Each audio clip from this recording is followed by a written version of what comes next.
I'd like to start today by highlighting an important article from Foreign Policy. It's titled, "Germany is quietly building a European army under its command." Its author, Elizabeth Broer, writes that Berlin is using a bland name to obscure a dramatic shift in its approach to defense, integrating brigades from smaller countries into the Bundeswehr. She writes that this year, far from the headlines, Germany and two of its European allies, the Czech Republic and Romania, quietly took a radical step down a path to something that looks like an EU army while avoiding the messy politics associated with it. They announced the integration of their armed forces. Now, this is a huge story that we've been covering for several years at The Trumpet, but it's nice to now finally see the mainstream media take an interest.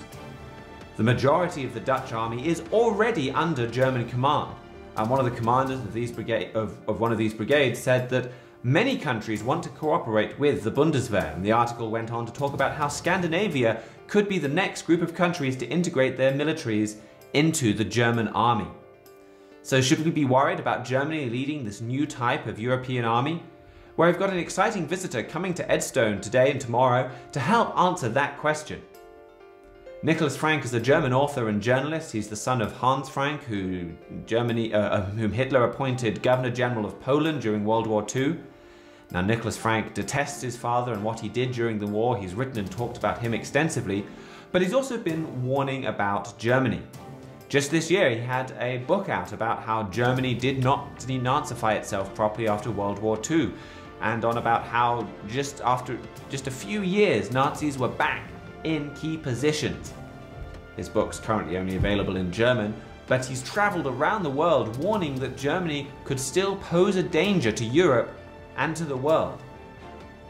He recently told the BBC, "Don't trust us." And we published an article based on those comments in that BBC interview on our website. He's given quite a few other interviews along similar lines to live audiences and on other TV channels, and he'll be here at Edstone later today. We're going to be shooting some video interviews with him tomorrow. He'll also be on the Trumpet Daily radio show tomorrow, which will be streaming live on the regular live stream on thetrumpet.com, but also on YouTube, Facebook, and Twitter.